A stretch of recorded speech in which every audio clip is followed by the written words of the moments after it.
Прийшли окупанти до нас в Україну, форма новенька, воєнні машини та трохи поплавився їх інвентар.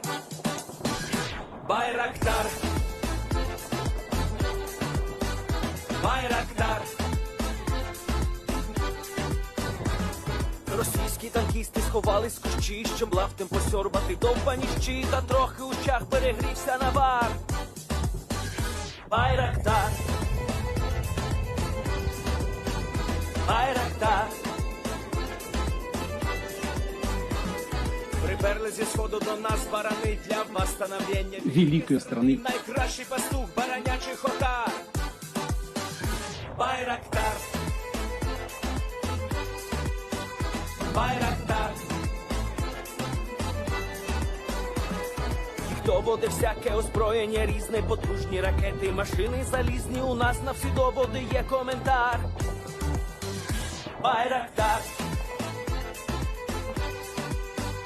Байрактар.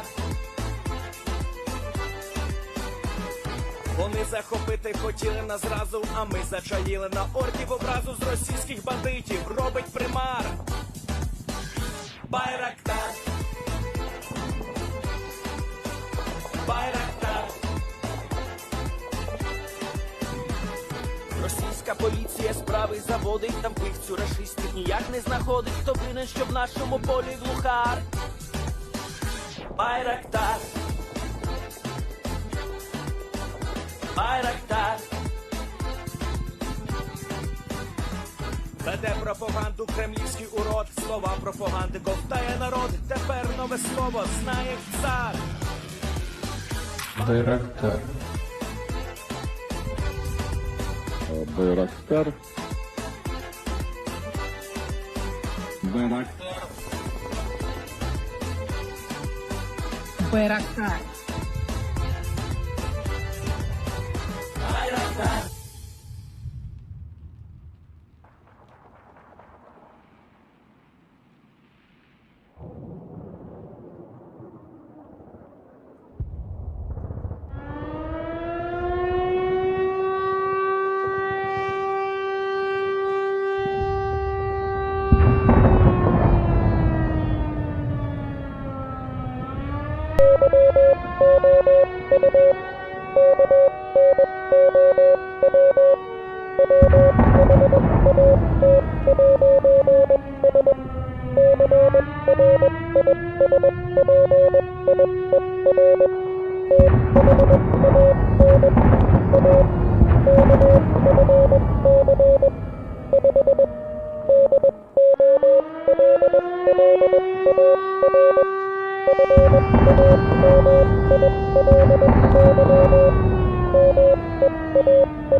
Yes. The Leaf Spring Army sends its regards.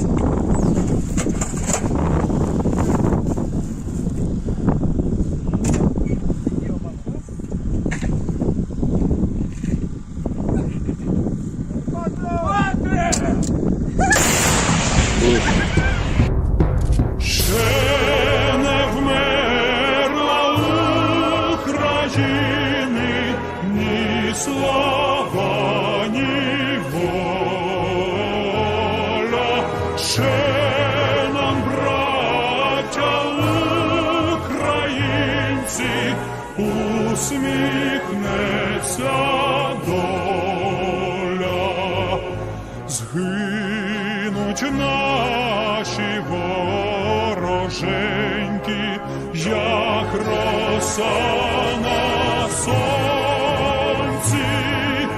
запануємо ми, браття, у своїй сторонці. Душу й тіло ми положим за нашу свободу і покажем, що ми браття козацького роду. Душу й тіло ми положим за нашу свободу і покажем, що ми браття козацького роду.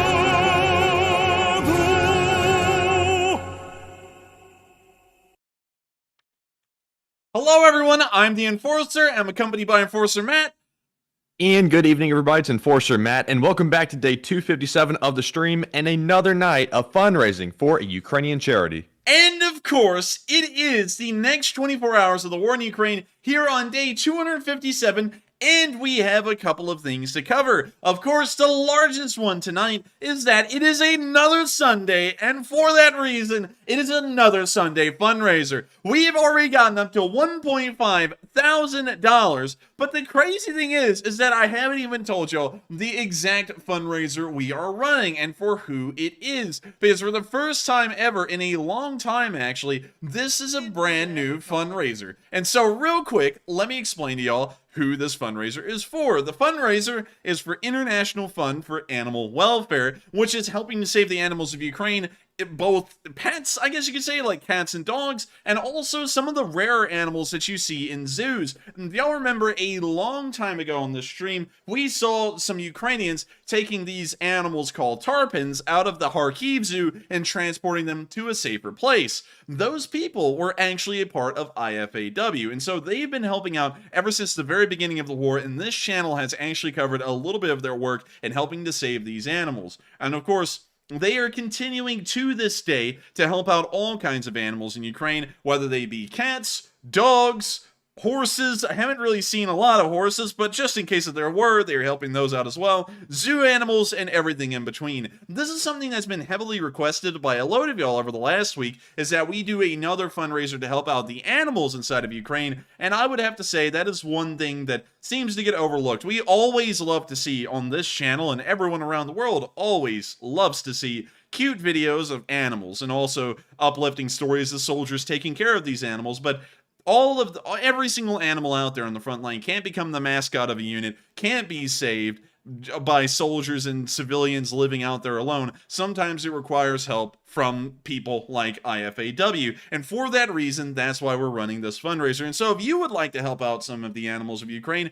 make sure to throw in some support to tonight's fundraiser, because 100% of those funds raised go directly to the nonprofit in question, which is IFAW, and helps them to continue on their efforts of saving these animals in Ukraine. And I gotta say, I love dogs, just in case y'all don't know. I have a corgi, and, well, actually two of them, and I love dogs a whole load, and so, of course, I find it great to think that we can actually help out the animals of Ukraine, the dogs of Ukraine specifically, in a way, along with everything else. But with that... And don't forget about the honey badgers and also battle foxes. Also, yes, I forgot about that. Don't forget about the honey badger, which is the symbol of the Lee Spring Army. And so with that, it is now time for us to move to Belarus first, because one thing that I always hear, and I bet a lot of y'all also hear as well, is that Belarus is going to invade any day now. Any day now, they're going to roll over the border, and they're going to crush the Ukrainians. Of course, there's always someone out there, a bigger fish, that's going to crush Ukraine. But I wanted to show y'all a special little statement, a very clear one,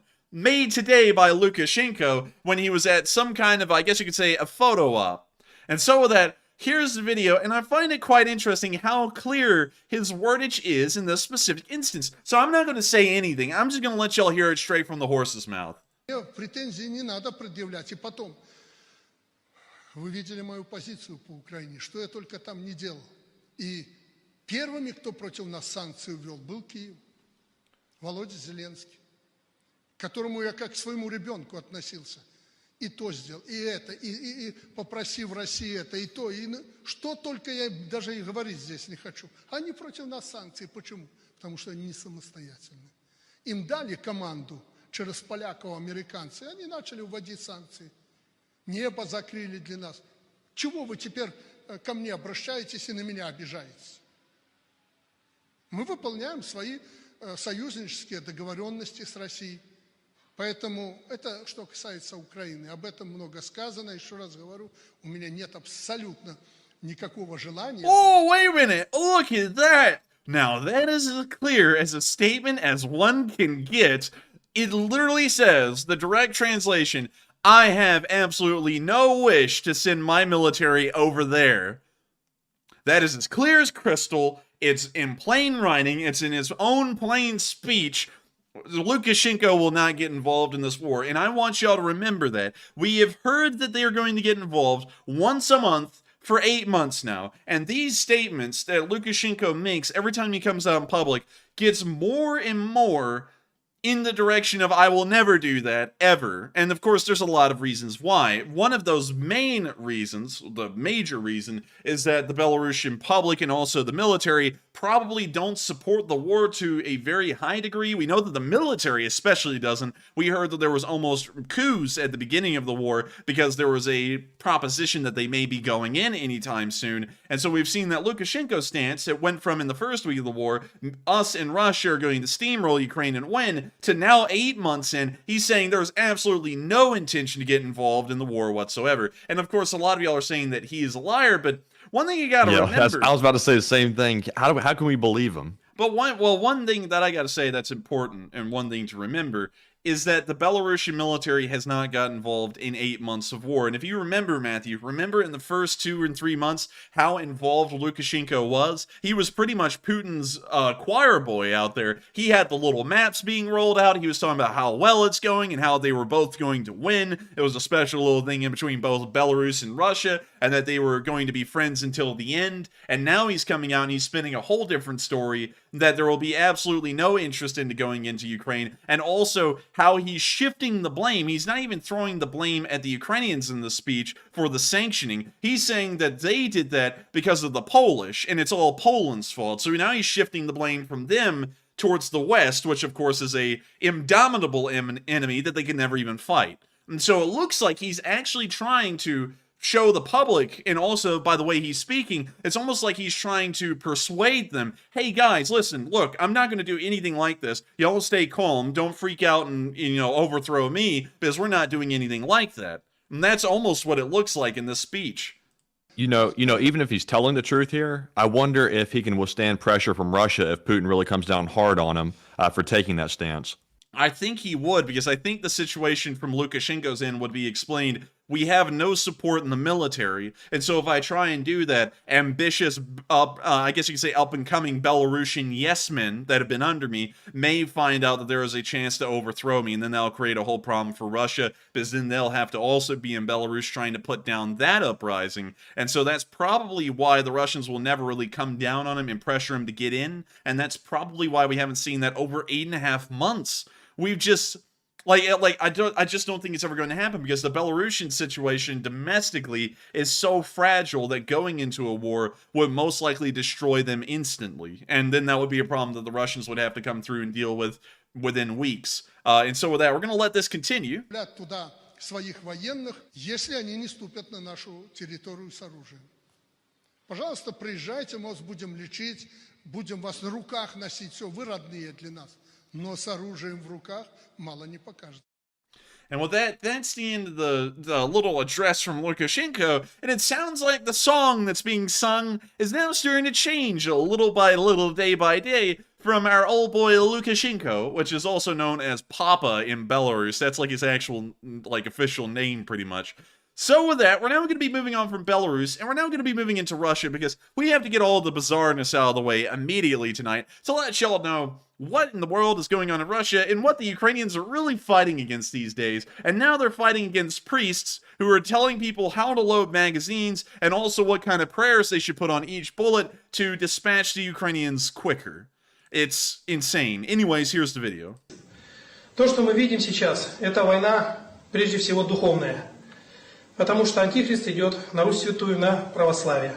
И хотелось бы вас научить, чтобы вы правильно заряжали патроны, для того, чтобы патроны летели в цель, именно туда, на уничтожение врага, а не куда-то в молоко или, так сказать, в воздух. Поэтому святые отцы учат нас так: когда берете патрон, заряжайте и произносите следующие слова. Пресвятая Богородица, спаси нас. I like how this man is trying to recite the prayers or whatever he's wanting to say, and then he's having a hard time even pushing one bullet into the magazine. Like, look at that, man. He's doing the two-thumb approach. Следующие слова. Пресвятая... Look He at that. needs a speed loader. Yeah, he failed the first time, and so then he puts a whole bunch of extra effort in, and finally got it in. Святой Отче Николай, молите Бога о нас. And now he's getting the hang of it a little bit. There we Святой go. Отче Николай, моли Бога о нас. Пресвятая Богородица, спаси нас. Святой Отче Николай, моли Бога о нас. Царь Николай II, моли Бога о нас. And I just gotta say, it's really weird to me. I don't know if it's weird to y'all that for some reason the church in Russia, the Eastern Orthodox Church, the Moscow Patriarchy, is almost getting directly involved in this war. Then again, I guess it's not, now that they're trying to say that the Ukrainians are Satanists. I guess that would be the only logical step, is for them to now involve the church directly. But it always doesn't really have a good look when religious figures in your country are now telling you how to kill people. It doesn't really jive well. But still, beyond the jiving of, I guess you could say, guns and priests, the Russian military isn't really jiving with the weapons and equipment shortage that they've been having, and so we can now see that the Russian military band, and of course the Russians, are giving a huge farewell to some of their, I guess you could call it, end war stuff.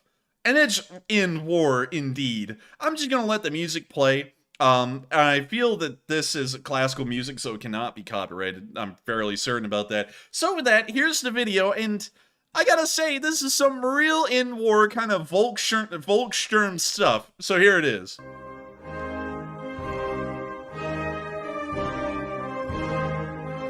Oh my god! It's a Zill! Oh my god! Oh my god. They play that awful song and then they like pan to the worst looking vehicle ever. Hang on.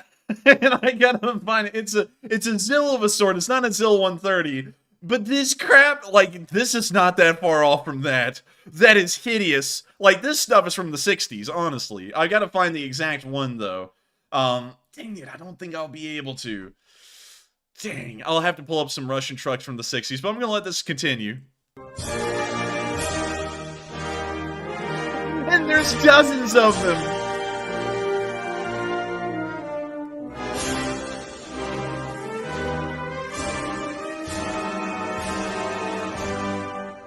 Oh, I feel inspired.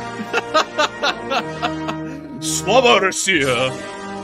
As they're sending them off in trucks that their great-grandfathers drove into Berlin. Oh my god, it's terrible. The music is so fitting. Yeah. They got a Scooby-Doo van and everything. Also, real quick, let's read what's on the side of this one. This says, Narodny Front. So I believe this is something like, the People's Front, or something like that. Which is a really interesting way to market this. And also, what in the, like, this is truly some Volkssturm crap. And if y'all don't know what the Volkssturm is, it was in-war kind of militia that the Germans made in the Second World War to try and hang on. It didn't work well. And I don't even know how to explain this. They gave these old vehicles some kind of like a paint job, and now they're sending them off to the front, and they're making a huge patriotic spiel about it. This is terrible. Someone said it's a UAZ, so real quick, let me pull that up. UAZ trucks from the 60s. Yep, there we go. It is from the 60s. It is a UAZ SGR. These things entered production in 1965 and then were put out of production in 1985. The production line was then restarted in 1985, again under a new model, and then went on until 1997. The newest version of this specific Scooby-Doo van is almost 25 years old at this point. So most of them are probably way older than that, And we can see them sending off these, along with their relatives, I guess you could say they're distant, well, we're very close cousins, off to the front in Ukraine like it's a big to-do. It's a big deal for them. And this is how bad they're doing. They've gone from having 1990s and 1980s technology to now they've gone all the way back to the 60s and the 50s with everything. They're using T-62Ms. They're using UAZ SGRs. It's over. And of course, a lot of y'all have asked at times, how do we know that Russia's logistics force that they enter the war with has been completely destroyed? If this isn't a good indication of that, I don't know what is. They've now lost all of their Ural 4320s for the most part. There's still some out there, probably about 100 to 200 of them, but not any more beyond that. And so now they're going to start relying entirely on these UAZ small, like, minibus things, to try and transport crap around. And so it's not looking good. It's not looking good for them at all. And I saw David Pranch say, minivans to the rescue. Matthew, when you're a soccer mom and you have to pick up your kids at 10, but you also have to support the patriotic war at 11, yes. So you drive a UAZ SGR. And so that's the end of that little clip of news. Of course, not that great. And God forbid if Tony gets behind the wheel of one of these things. I think everyone will be dead before they even get there.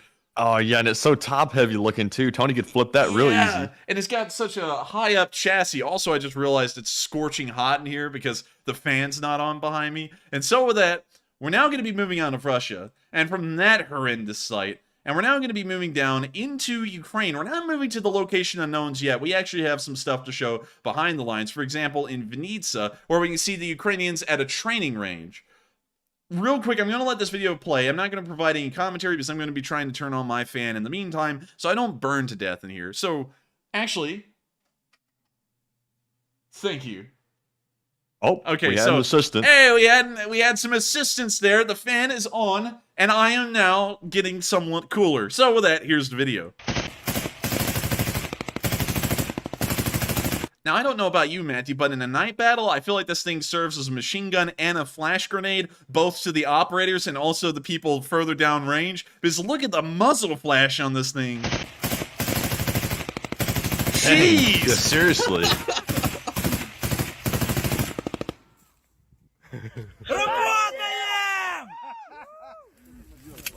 Oh, yeah. And it looks like they're having a fun time. It looks like they're having a pretty fun time in training. And it also looks like these guys got down the hang of how to operate the machine gun, so fairly decent right there. And with that, that's the end of that little clip, but I wanted to show y'all what the Ukrainians are doing in the training grounds, and it looks like some of them are learning how to use machine guns. One thing I will say is that while they did do this little, like, photo shoot thing at the end, this training looks a lot more organized just from this perspective than the LPR's training, because one, it looks like there is a target down there that he's shooting at. He's shooting at a specific target, trying to get on point with that. We can see an instructor standing behind them. We can see his leg right here. We can see an assistant to the machine gunner, and then the machine gunner as well. So it looks a lot more organized. Of course, the Ukrainians are far better off than their LPR, DPR, or Russian counterparts in training. And so with that, that's the end of the clip, and I'm now about to take y'all kind of on a little bit of a low note, but I thought this is important to show, because one thing that we were not able to do tonight is run a fundraiser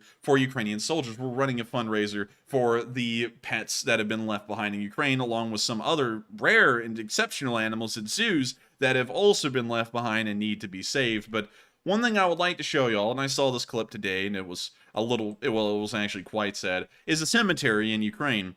Now, it would be amiss for me to say that the Ukrainians have not taken casualties in this war, and while they've been winning and giving it handily to the Russians, of course beating them left and right, it would be false of me to say that they haven't been taking losses. The Ukrainians, from what we know, have taken around a fifth of Russia's losses. That number may be off at this point, it may be lower, considering the massive amounts of casualties that the Russians have taken over the previous few weeks. But we can see here in this clip a video of a Ukrainian cemetery. This entire cemetery is filled with soldiers who have given their lives defending the very ground that they now lay in. And so with that, here's this video, and you can see all the Ukrainian flags from one end of the cemetery to the other, honoring the soldiers that have fallen so far in this war.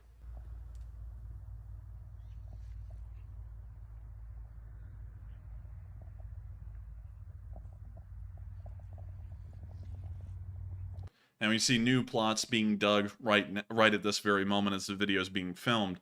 And one thing that's important to remember, it's something that really adds a lot of significance to each one of these flags you see over each grave, is that each one of these guys is just like those guys that we saw at the Battle of the Five Men yesterday. Each one of them was willing to go the complete mile, willing to lay down their lives and die in a split second to defend the nation of Ukraine. Even though those soldiers, the 5 men, knew that they were completely outnumbered, completely surrounded, and that Ukrainian units around them had been pushed back and there was most likely no hope of being recovered or rescued, they were willing to fight on. The 5 of them, outmanned and outgunned until the last one fell. Of course, they were relieved and saved, which was a fortunate end to the story, but there are other Ukrainian soldiers that are laying in this graveyard that did not have happy endings to their stories, but they were still willing nonetheless to defend this country and to help it to keep on going. And that's one reason why I continue, and of course a lot of people continue, to cover the news of this war in Ukraine, and why we continue to do fundraisers like this one every single Sunday, because soldiers like these,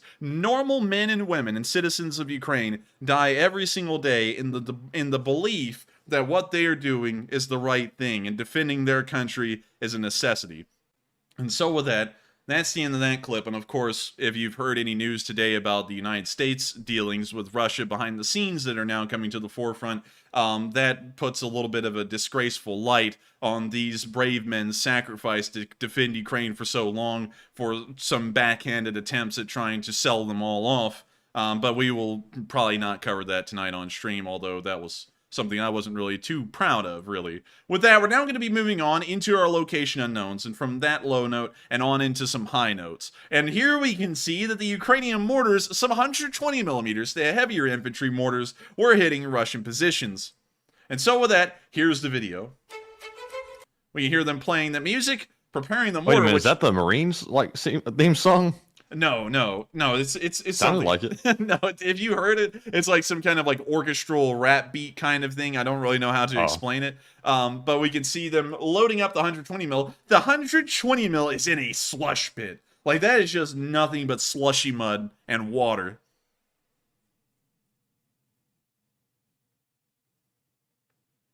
We now see them hanging the round on the 120 mil, preparing to fire it.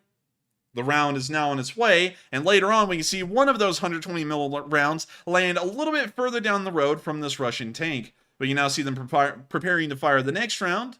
They're now firing it, and this time, cutting forward, the round lands somewhere in the tree line behind the tank, it seems. They're now firing the mortar again.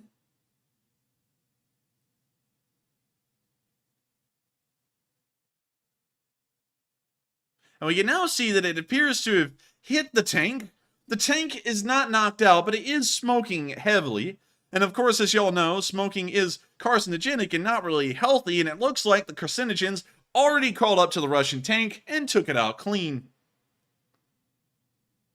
With that, that's the end of the video, but of course, huge credit to the Ukrainians for using a 120mm mortar to knock out a Russian tank. Of course, Ukrainian artillerists in all degrees show how easy it is to knock out Russian vehicles with any kind of artillery, but the job is a lot more difficult with, say, a mortar or something similar, and so it's really impressive to see them pulling off such a stunt with a mortar. With that, we're now moving on to the next clip of Location Unknown News, where we can see a Stugna destroying some tanks.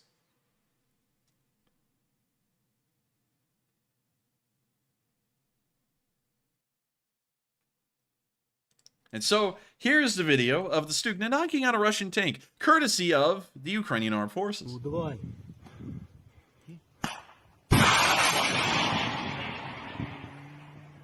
When you see the Stugna on its way, and... yeah! Crispy orcs. right on time. And of course, great thing to see that the Ukrainians are still using the Stugnas and knocking out Russian armored vehicles still, with relative ease. Moving on to the next clip of Location Unknown News. I wish I could play the audio on this one, but copyright is copyright, and we're always scared of copyright. So here's a video of some Ukrainian soldiers dancing. I would play the music, but I'm very scared of copyright. So here we can see them cleaning their car and having a little bit of a shimmy.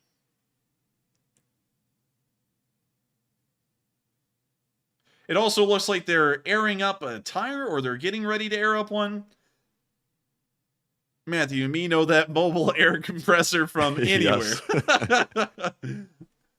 Look at him getting sturdy. They schmoovin'. and so with that's the end of that clip, and it's good to see that the Ukrainian soldiers are having a good time on the front while dealing with the terrible road conditions, and also looking like they're airing up the spare tire. Maybe they replaced the tire and now they're airing up the one that they've replaced, but still, with that's the end of that little video. But once again, nice to see that the Ukrainian soldiers still have high spirits, high morale, and they are still winning the war at this point. Moving on into the next bit of Location Unknown news. This one was a cool one, and we haven't seen anything cute in a while, but here we can see a baby little squirrel running up to a Ukrainian soldier and taking some acorns right out of his hand. It was a really cute video, and so here it is.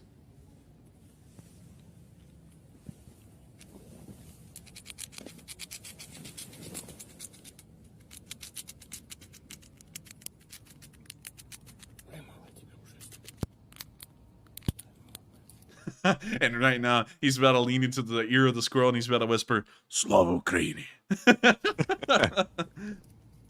And that little man, he is busy. And now he's off. Isn't that cute? That was really cute. I also like how the guy just slowly reached out his hand. I thought he was about to, like, choke out the squirrel. It kind of looked like that. Like he's about to just wring the thing out. But then he just grabbed onto it. And also, look at that thing go. That thing is like a little machine gun in its own right, eating that acorn. Also, I like the European squirrels because they got these cool little ears. Like, American squirrels kind of have rounded, short ears, but these have got these long, like, furry little ears. Really cute. And so with that, that's the end of that little video, and now that squirrel's running back to the tree line, and he's about to be using his small DJI Mavic 2, the miniature squirrel-sized one, to go find himself some more acorns to take out on his own. And so with that, we're now going to be moving on into the next clip of Location Unknown news. But it's not really a clip, it's more so of a report, because it's time for today's casualty report on the Russian losses. And boy, oh howdy, are they still taking them on. But one thing we have seen, though, is that their casualty rate has dropped to, I guess you could say, quite a high number, but I guess you could say it's more so within the averages for the highs that the Russians have had before. They lost another 500 soldiers today, nearly bringing up the amount killed to 76,000. They also lost another 7 tanks, 10 armored personnel carriers, 5 towed artillery pieces, 3 UAVs, and 7 supply trucks. Now, by and large, these numbers are average, I guess you could say, if you compare them directly to the very beginning of the war. But one thing that is important to note is that the usual Russian losses per day were close to 300 for the most part, so this is still a high amount of infantry losses to take. So it shows us one thing. It shows us that the offensives that the Russians trying to undertake at Vulhedar and Bakhmut are still ongoing, but the infantry are largely starting to retire from the field and stop engaging in any kind of offensive actions, and that is what's leading to the reduced, although still high, amount of casualties. We can also see that the amount of tanks and armored personnel carriers lost suggests that there has been a normal amount of losses, so not a lot of armor lost as of this report in terms of the offensives happening at Vulhedar and Bakhmut, but still, these numbers are quite high, and they are showing that the Russian war machine is starting to grind to a halt, and because of that, the casualties are starting to soar on a daily basis. With that, we're now going to be moving on from the casualty report into our last bit of Location Unknown news, where we can see quite a story unfold. The vehicle you're seeing was originally Ukrainian. It was then captured by the Russians, which in turn abandoned the vehicle, and now it's once again been captured by Ukraine. Quite the story for this armored car, and for that reason I think it belongs in the museum, but here's the video. Also, I have to mute the trap remix music, but we can see them walking around the now recaptured Russian-Ukrainian armored car, and it's nice to see that they got one back.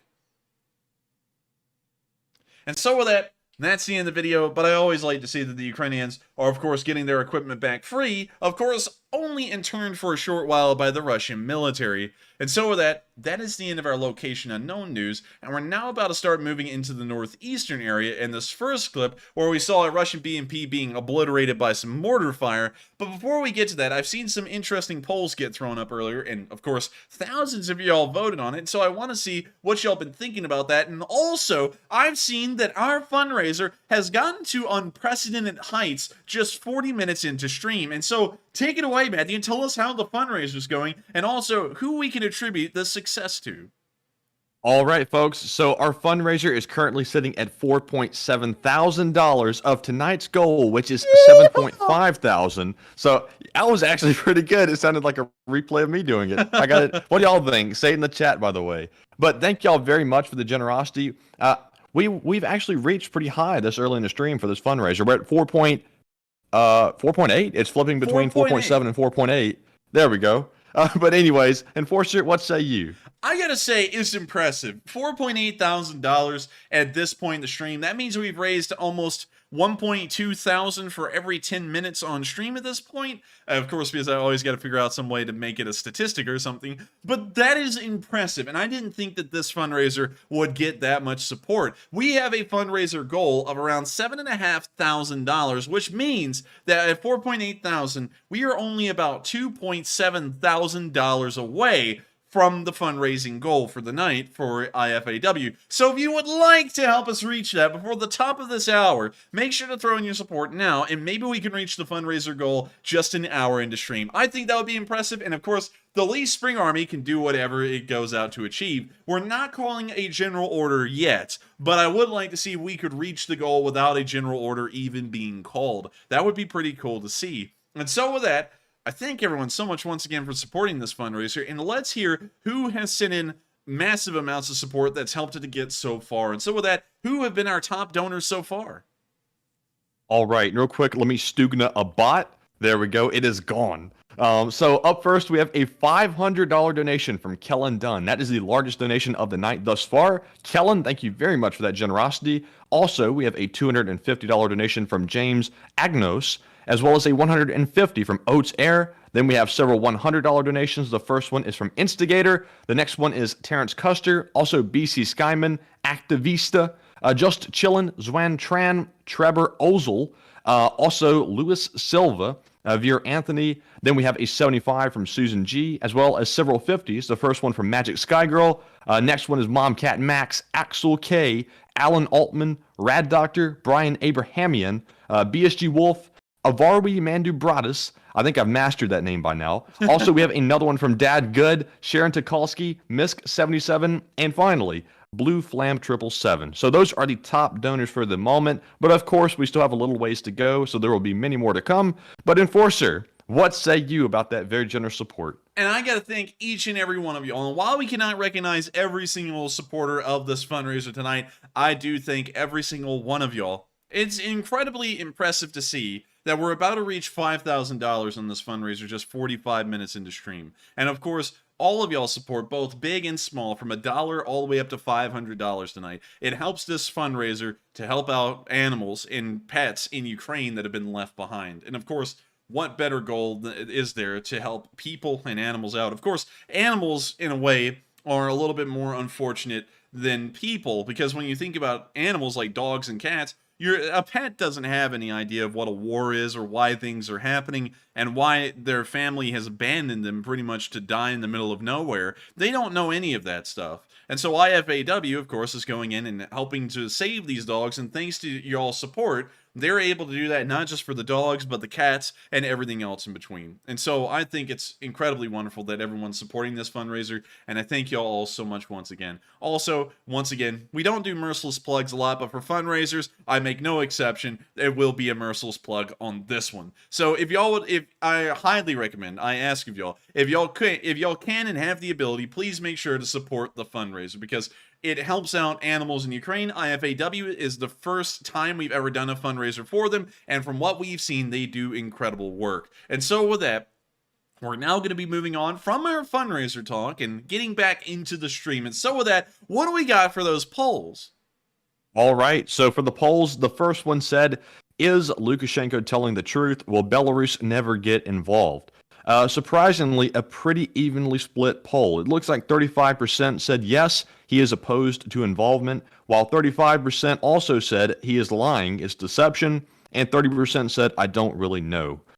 Now, I have to say, on this one, I'm going to have to go with he's lying, because I have a hard time believing that Putin isn't going to place pressure on him in some way, either directly or indirectly, to get him involved.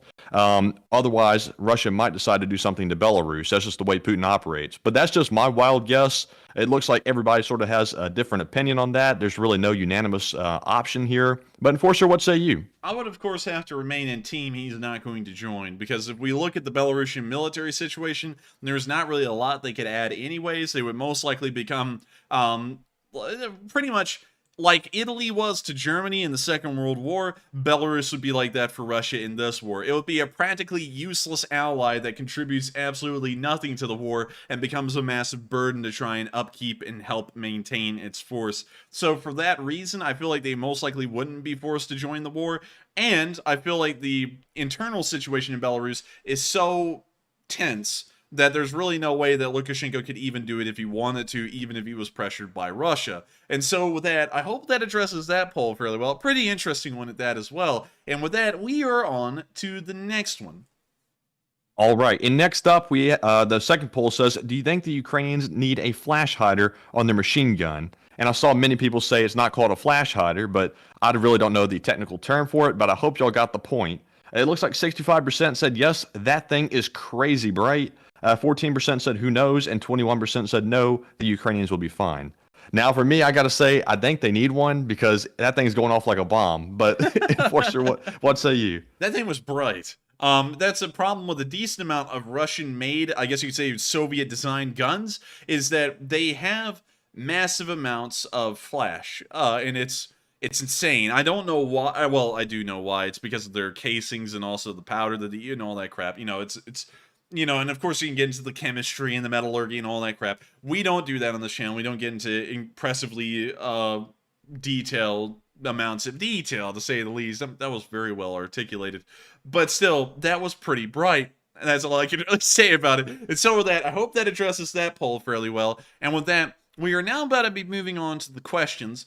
But I did actually see someone, I believe it was SPW something, I forgot the last part, it was a number. He said that there was a little thing in our description on the video that we have not addressed on stream tonight, and I would like to address it because it's something that I found to be quite, I would have to say quite cheap, to say the least. So, real quick, I'm going to take a moment to address this, and before we do, I just have to say... Is it politics? It's not politics. We do not talk about politics on this channel, of course, especially American politics, because once we do, in a partisan way that supports one party or another, then this channel stops being about the Ukraine war, and it starts being entirely about American politics, with Ukraine being the sideshow that it's being supported on. But one thing I would like to say is that today, information has come out that the current administration has been meeting behind the scenes with the Russian officials and trying to find some way to pressure the Ukrainians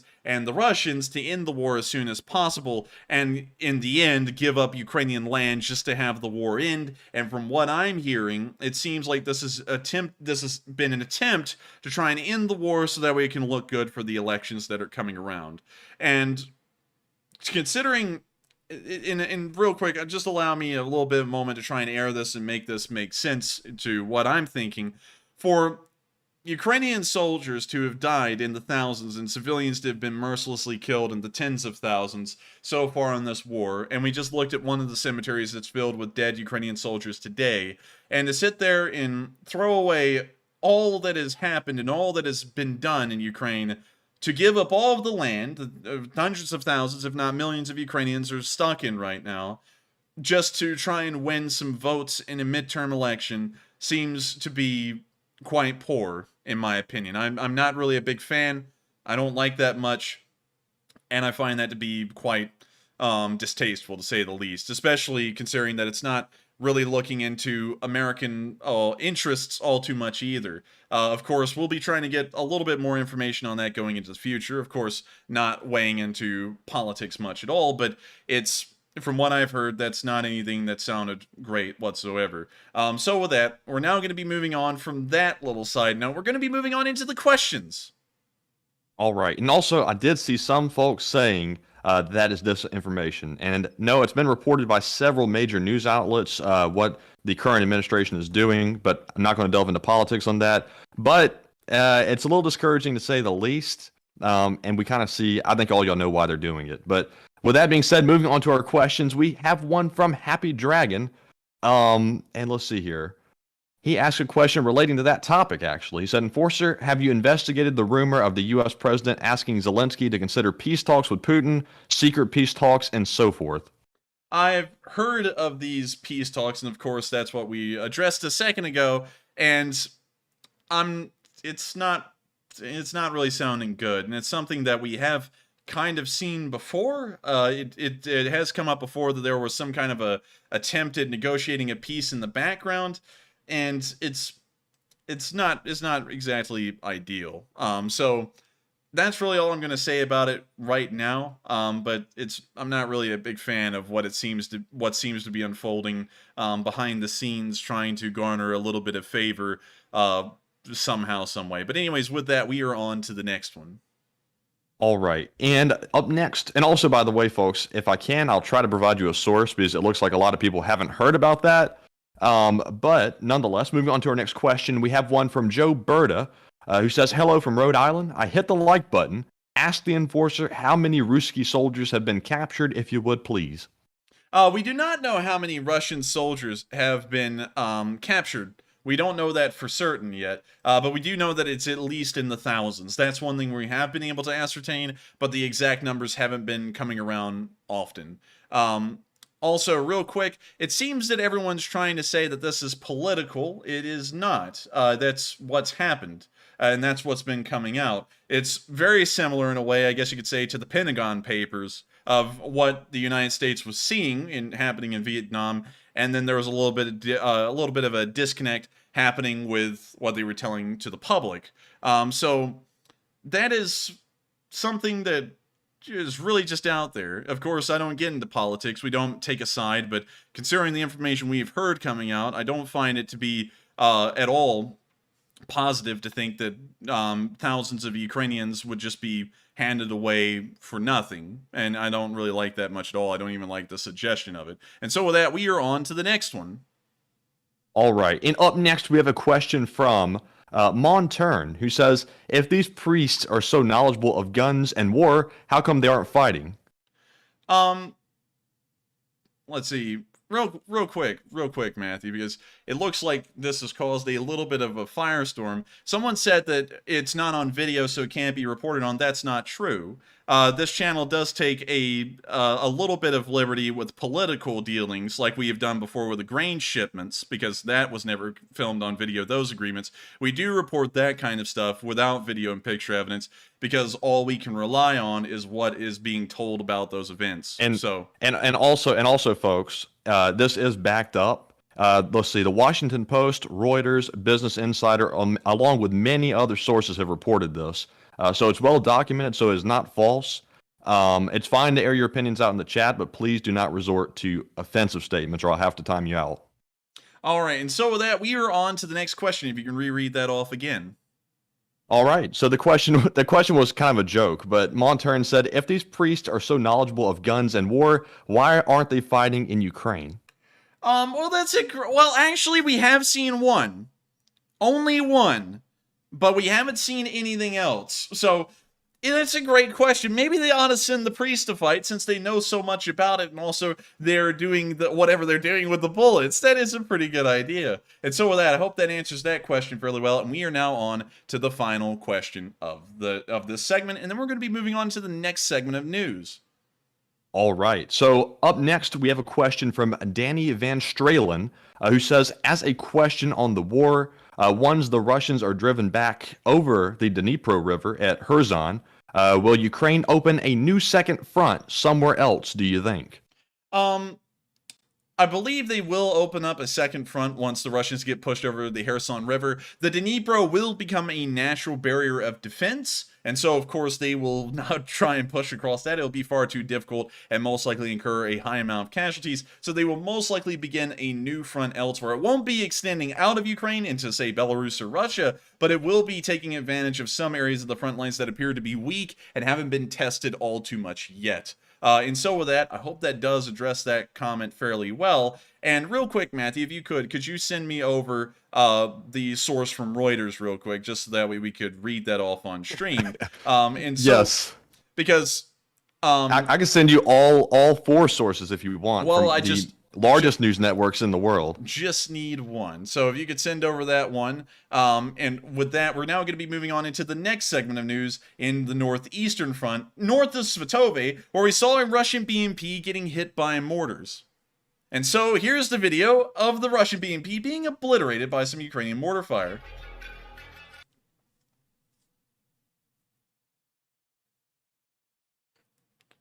When you see the BMP, it appears to be over here, kind of in the open area, a crossroads on the road, and it's being hit by mortars.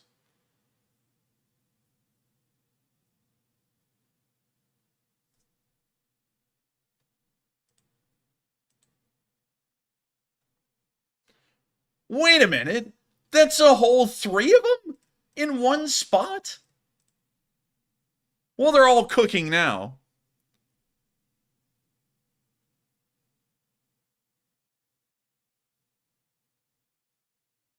And so with that, that's the end of the video, and of course, a pretty good look at some Russian BMPs set alight by some mortar fire. Once again, the Ukrainian mortars are really showing themselves out to be kind of the, I guess you could say, game-changing artillery on the front now. It's not even down to the HIMARS and similar systems. Now it's entirely down to infantry mortars and some of the heavier ones, it appears, but still quite interesting nonetheless. And so with that, we're now going to be moving past Svatove, and while Svatove has seemed to be a linchpin of the northeastern front, we haven't been getting a major amount of news from this area so far. So we're now going to be moving a little bit further south into the direction of Kremenna, where we saw some Ukrainians in operation on the eastern front. Just generally, it appeared to be largely a firefight, and so without further ado, here's the video, and it has no music, so I can actually play the audio for once. And so, here's the video.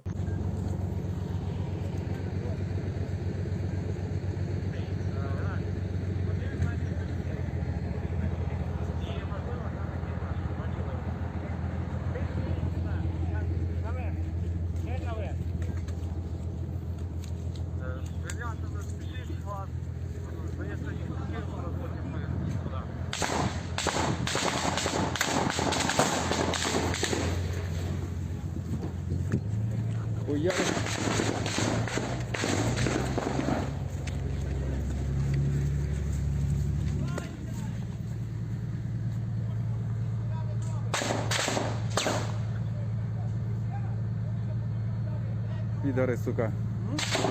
Підари сидять на дамбі. Передаю координати.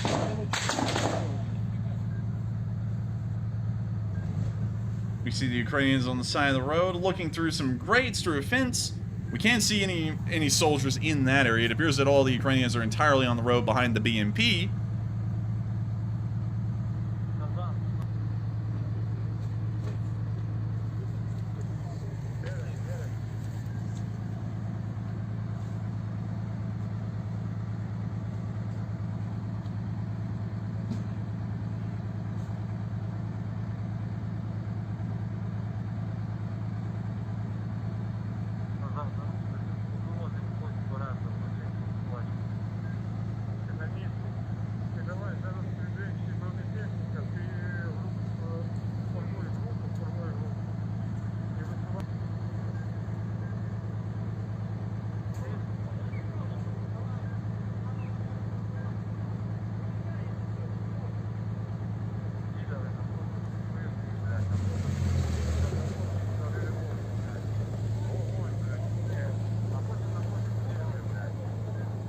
We now see the BMP advancing forward. We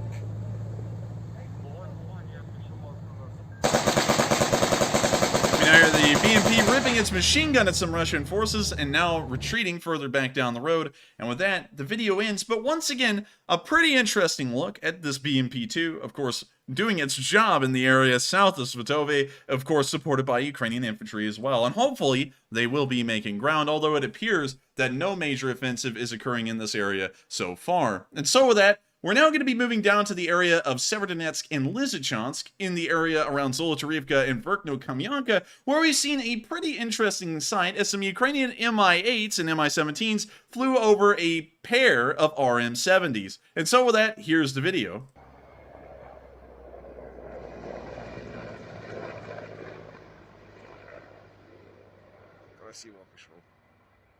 Also, thank you, Anonymous, for that very generous $500 Lord! Canadian donation. Thank you to the anonymous supporter, real quick, for the 500 Canadian. We've gotten up to $6,500, and we're only 1,000 away from reaching tonight's fundraiser goal. So, good lord! And so with that, here's the rest of this video where we see these Mi-17s flying over.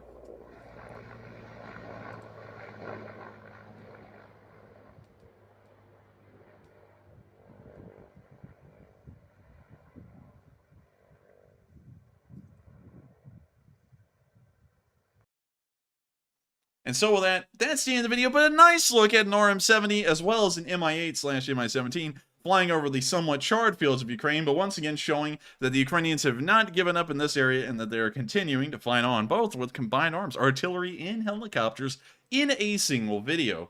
And so with that, we're now going to be moving a little bit behind the lines to a somewhat similar, sobering, and sad sight in Luhansk. And of course, these are pro-Russian forces, and now officially, according to the Russians, they are Russian soldiers, and I guess the LPR's forces are now a detachment of the Russian army. But what we can see here is that more unfortunate Ukrainians have ended up dying in this war. A lot of these LPR soldiers ended up being conscripts. A lot of them did not even want to join the military, yet were forced to by the LPR's government. And here we can see a massive cemetery filled with these soldiers as well, as they now line a street and show how poorly the war has been going for the Russian side, and also how much of a toll this is taking on Ukrainians on both sides, specifically more so the DPR and LPR.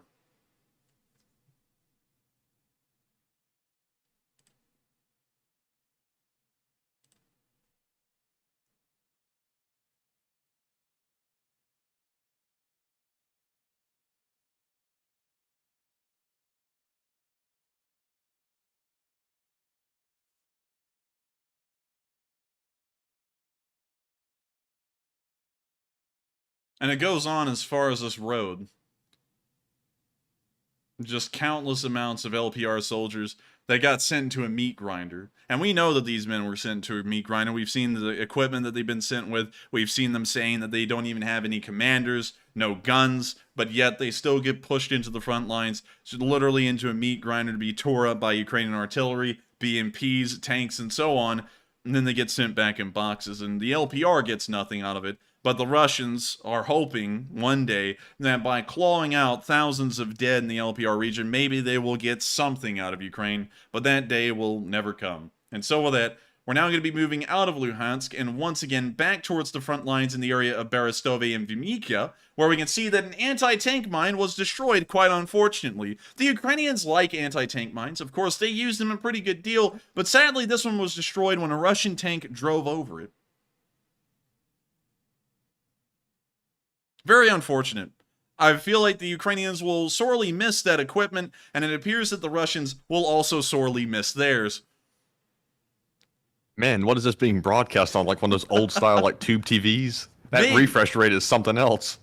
Maybe so. And so with that, that's the end of that video. And once again, a pretty interesting look at the Ukrainians unfortunately losing some of their mines. I hate to see it. The mine is gone, but never forgotten. With that, we're now going to be moving out of the area. Also, real quick, Enforcer, before I forget, I was told by viewer Susan LUK to please check your PayPal account when you have the chance. I think she has sent over a donation for the fundraiser. Real quick, let me go check. All right, and we did. Real quick, let me make sure to take a look at this. So, let's see.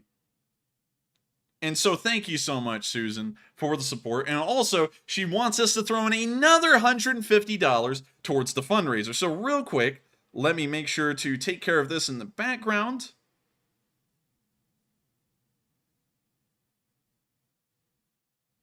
So 1 second, everyone.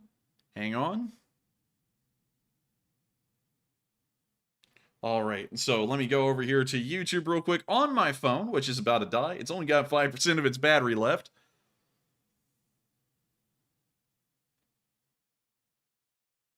So let me scroll down. Let me go find it.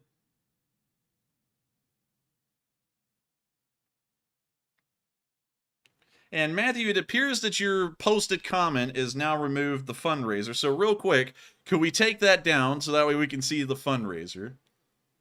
Sure. Is the fundraiser even attached anymore? Because it doesn't even look like it, well, it is. So I don't know what's going on with that. The fundraiser has now... It's still here. It's not on my screen. One second. Let me refresh that real quick. I'm not seeing it when I get on it on my phone or anywhere for that matter. On my end, it's still there. It's not for me. So real quick, let me go try and figure out what's happened to the fundraiser, because now it appears that I cannot see it. So try refreshing. okay, so now it's showing up on the computer, but it's not showing up anywhere else. So I think it might be a malfunction with the live chat. Is it still attached on the bottom? It still shows the timer and the amount and everything, but it's not at the... Wait a minute, hold on. I think it's a glitch. Okay, so it is a glitch. I can see it on the phone, but it's under the video, which it's kind of odd. Usually it's in the live chat. So real quick, let me make sure to put this in.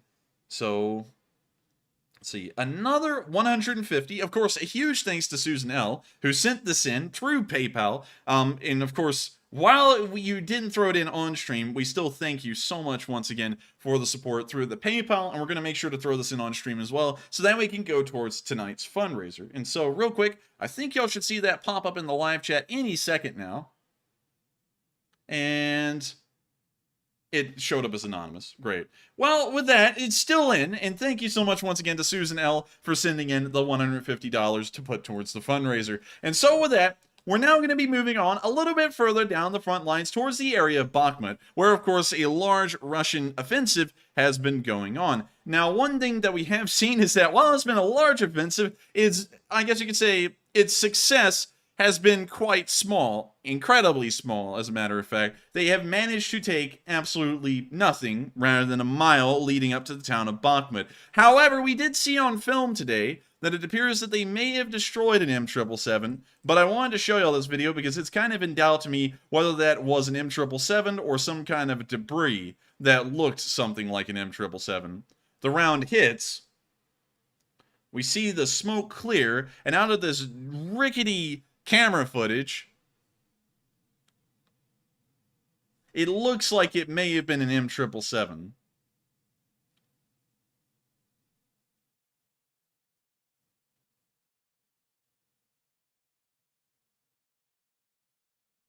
So it looks like posting pinned comments has removed the fundraiser from the chat. It's still on the video, I did see that, but it's no longer in the chat. So we might not want to do pinned comments whenever there's a fundraiser running from here forward, because it looks like it gets rid of the fundraiser in the live chat.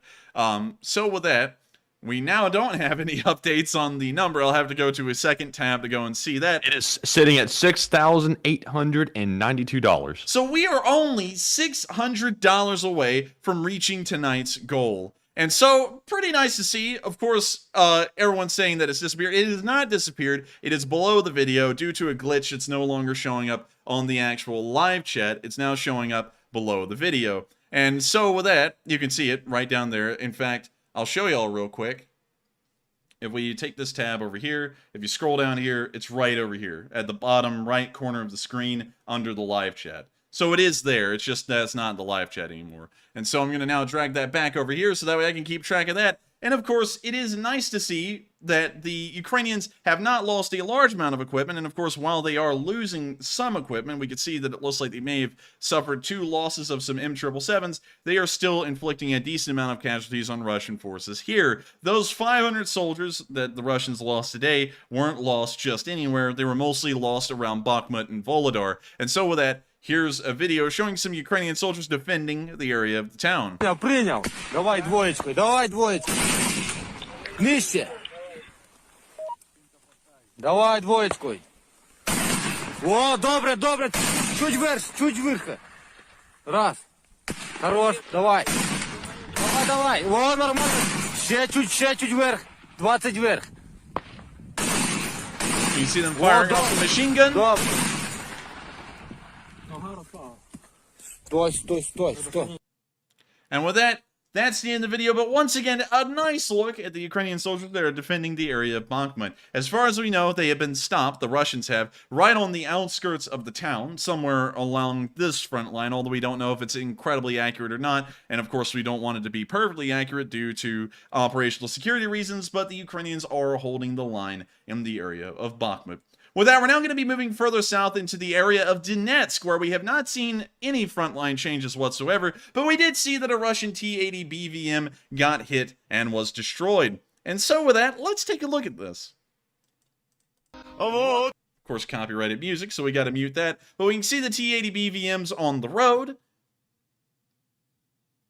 and then we can see them get fried. Quite nicely, we can see that the T-80 BVM is now burning, and this one seems to be one of the few that was well equipped because it has camo netting on it, which is incredibly rare. We've never seen that on a Russian tank before. And so with that, that's the end of that little video, but once again, nice to see that Russia's finest tanks, the few that are left, are still getting wiped out across the entirety of the front lines, especially in the Donetsk region. With that, however, we still have not seen any massive frontline changes in this area yet. We're now going to be moving down into the area of Vulhedar, where we also saw some Russian tanks burning in the distance, showing that their counterattack in this area has been thwarted because, of course, of the losses. And so, here's the video. We got to mute that. Copyrighted music, but still, you can see the Russian tank burning right out there, charring and exploding a little bit.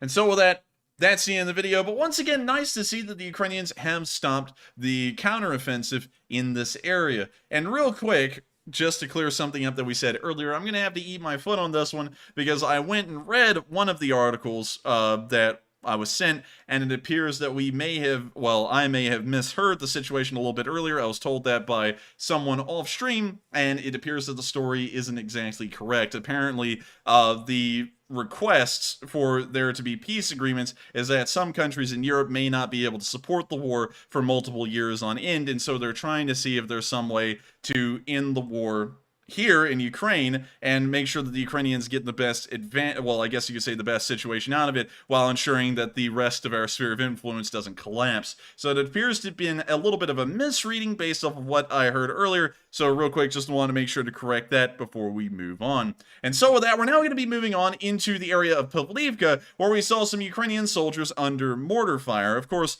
it's not always a cakewalk being a Ukrainian soldier, and we can see here that in this instance, it appears that there has been some challenges in this area of the front lines.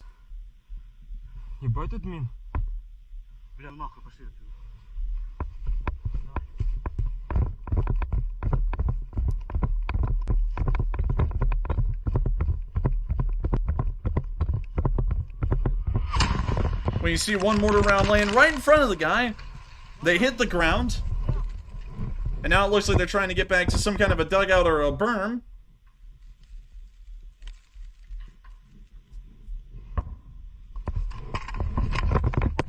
We now see them getting a little bit lower into the bush. It looks like the camera paused for a second.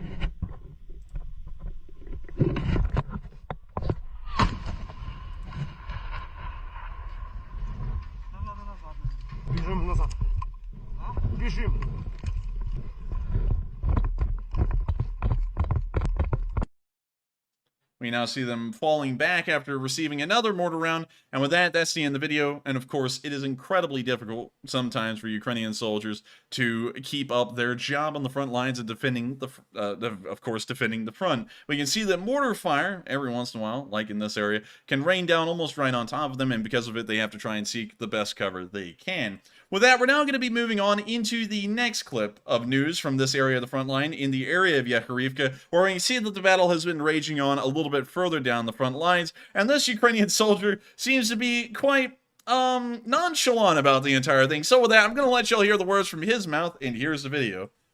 Такая, сука, война, нахуй. Пробитые нахуй коленки, блядь. Хламье.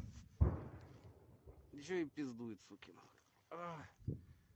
На всякий случай, блядь. Всех люблю, всех целую. Все заебись. Слава Україні, героям слава, що там ще кажуть? Смерть ворогам, блядь. Сам, всім там дім пізд. Україна понад усе. And so, well, that's the end of the video. But once again, it's nice to see the Ukrainian soldiers are on the front lines and making sure to make the best out of the situation that they can. And also, I like how at the end he's like, Slava Ukrainian, Heroam Slava. And he's like, what else? And then he's like, oh, yeah, death to the enemies. He just throws that in as like an afterthought. And with that, that's the end of the video. And we're now going to be moving on a little bit further down the front lines and into the area of, I guess you could say, Storyal-Manivka, which were, hopefully I didn't butcher that pronunciation, but when you see here, the Ukrainians, specifically the Jaeger unit, conducting some drone operations here in the south. And so We've reached goal! Hey! Let's go! We've reached, one second, let me find it. We have reached $7,512, reaching the goal, and of course, the Lee Spring Army never fails. Once again, blowing through another goal and helping out IFAW, which is helping out the pets of Ukraine. And so thank you so much to everyone who's helped to support tonight's fundraiser and helped us to once again help out Ukraine another week. With that, we're now going to let this video continue of the Jaeger Brigade conducting their operations in the south.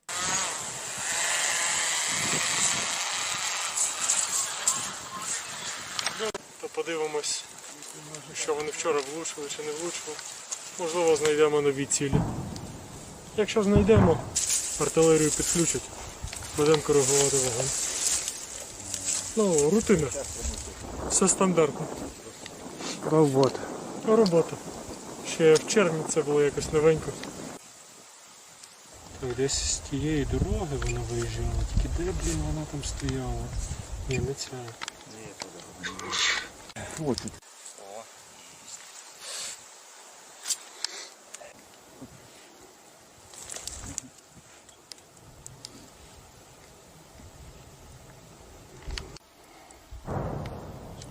Як я це люблю. Що, для першого пострілу нам треба панорам. По дорозі станеш.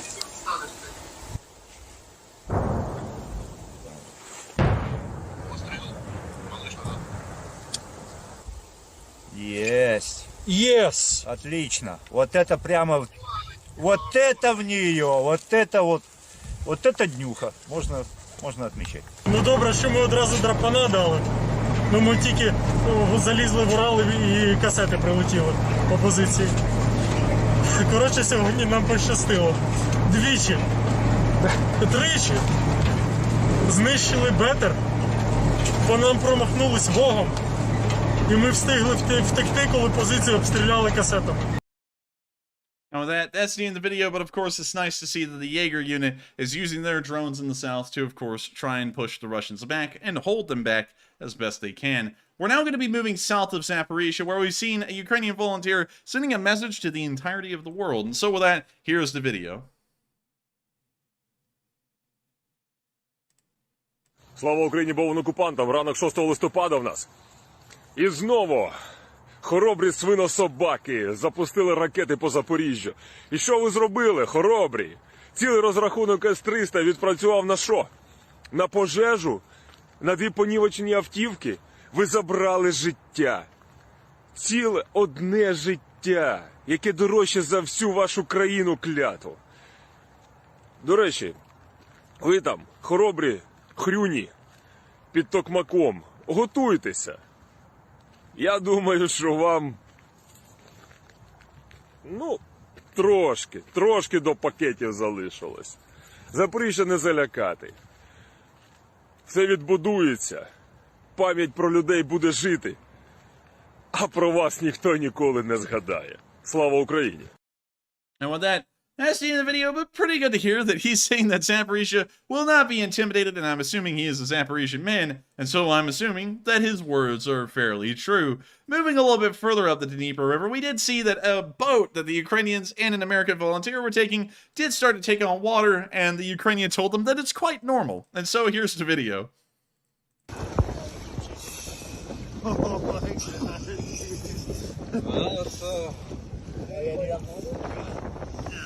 It's normal. It's normal.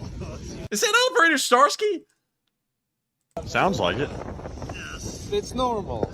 That sounds like Starsky right there. He's on a boat. He's like, it's normal.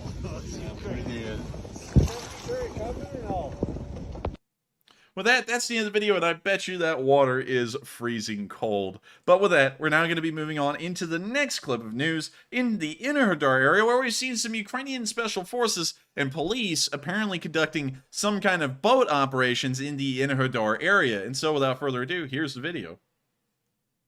See them driving a truck, going to a some kind of a dock, getting on some boats. We can now see it in infrared. And now going on a small journey.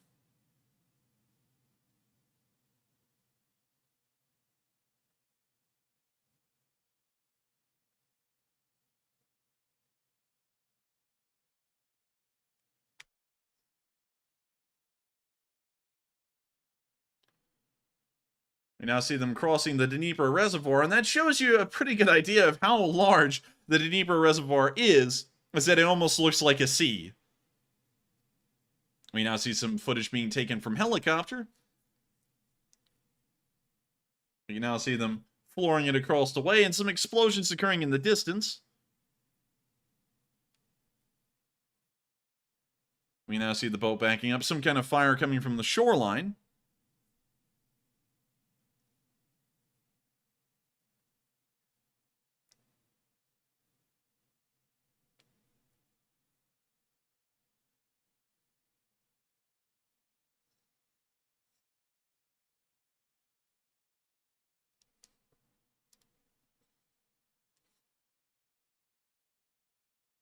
We see them all, of course, having a nice little wave, having a good time out there on the I guess you could say, open lake or the reservoir.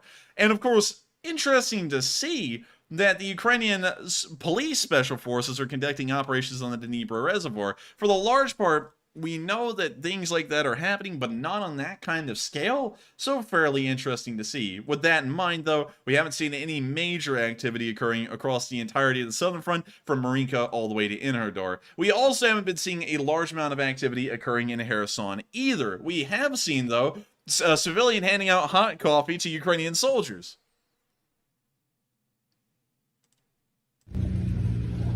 Okay.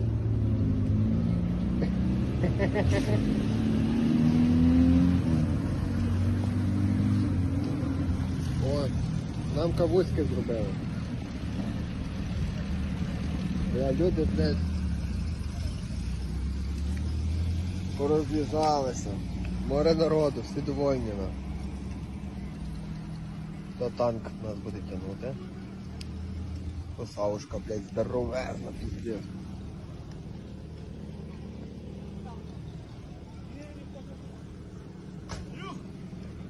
Сюда. Ебать, кавузка, нахуй, я пишу. Плачу, братан. We can also see that they're standing on a captured Mista, which is pretty nice.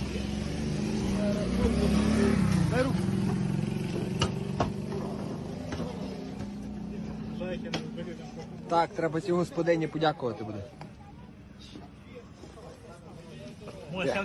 Як тобі кавуха?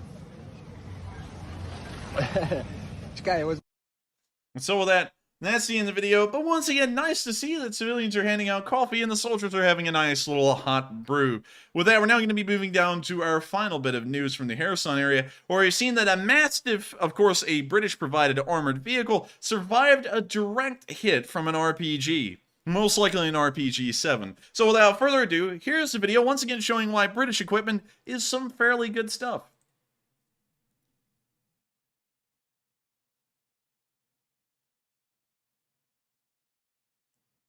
You see him looking around the Mastiff here, and then showing us where the hit was. And by and large, it looks like it did okay. I don't know about y'all, but that looks like it was effective. And we can see them all just standing around looking at it like, dang, wow, we actually survived.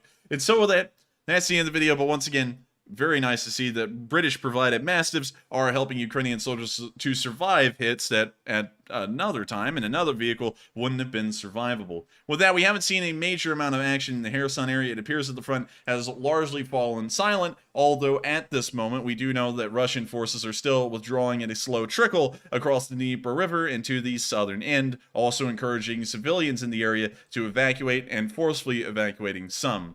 And so we're now going to be moving all the way out of the front lines of Ukraine, the international news, and the news that occurred inside of Ukraine, and up to Kyiv to cover the speech from President Zelenskyy here on day 257 of the war in Ukraine. And so without further ado, here's the speech from President Volodymyr Zelenskyy. Бажаю здоров'я, шановні українці. Сьогодні говорив з президенткою Єврокомісії Урсулою фон дер Ляєн. Була дуже продуктивна наша з нею розмова, робоча розмова. Маємо підтвердження від пані президентки щодо макрофінансової підтримки для України до кінця цього року і в наступному році. Обсяг і деталі цієї програми будуть представлені нашими європейськими друзями вже на тижні, що починається. Говорили також про допомогу у відновленні нашої енергетики, енергетичної інфраструктури. Я дякую за повну підтримку наших зусиль для збереження експортної зернової ініціативи. Звичайно, обговорили сьогодні з пані Урсулою фон дер Ляєн посилення тиску на іранський режим. Його співучасть в російському терорі повинна бути покарана. І це питання ми винесемо не тільки на рівень наших традиційних партнерів. Увесь світ знатиме, що іранський режим допомагає Росії подовжувати цю війну. А отже, і подовжувати дію тих загроз для світу, які спровоковані саме російською війною. Якби не іранське постачання зброї агресору, ми б зараз були вже ближче до миру. А це означає ближче до повного вирішення продовольчої кризи, ближче до вирішення кризи вартості життя, ближче до стабілізації на енергоринку, ближче до надійного убезпечення від радіаційного шантажу, який Росія не полишає. Тому абсолютно кожен, хто допомагає Росії подовжувати цю війну, повинен разом з нею відповідати і за наслідки цієї війни. Цієї доби окупанти знову застосовували іранські ударні дрони. Є збиття, але, на жаль, є і влучання. Ми розуміємо також, що держава-терорист концентрує сили і засоби для можливого повторення масованих ударів по нашій інфраструктурі, перш за все енергетичній. Зокрема, і для цього Росії знадобилися іранські ракети. Ми готуємось відповідати. Але також, будь ласка, зауважте, все частіше є повідомлення, що у Чорне море на бойове чергування не вийшов жоден носій калібрів. Це дуже вагомий результат, який забезпечили наші захисники. Чим менше російського Чорноморського флоту, тим безпечніше у Чорному морі. І обов'язково буде такий день, коли ми зможемо прозвітувати, що забезпечили Україні повний захист від російської загрози як на морі, так і в небі. Я впевнений в цьому. Тривають дуже жорсткі російські атаки на Донеччині. Ворог зазнає там серйозних втрат, але попри все, попри будь-які втрати, продовжує гнати своїх мобілізованих і найманців на загибель.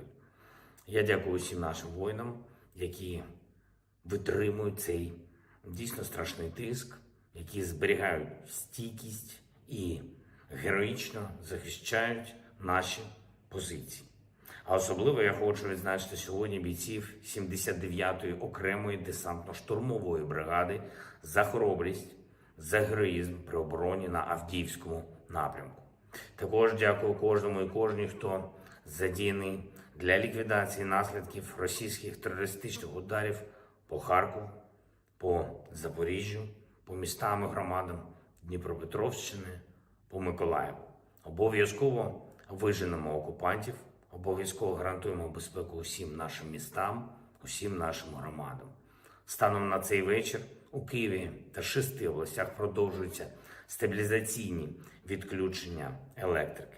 Без світла більше 4,5 мільйонів споживачів. Найбільше зараз у Києві та Київській області. Дійсно складно. На тижні у мене була кілька спеціальних нарад з урядовцями, з представниками енергетичних компаній і вертикальних обласних адміністрацій щодо вірогідних варіантів ситуації в енергетиці. Детально розглядаємо кожен сценарій і готуємо відповідні дії. Що б там не хотіли терористи, чого б вони не домагалися, ми маємо пройти цю зиму і бути навесні ще сильнішими, ніж зараз. Бути ще більш готовими до звільнення всієї нашої території, ніж зараз. Щомісяці маємо ставити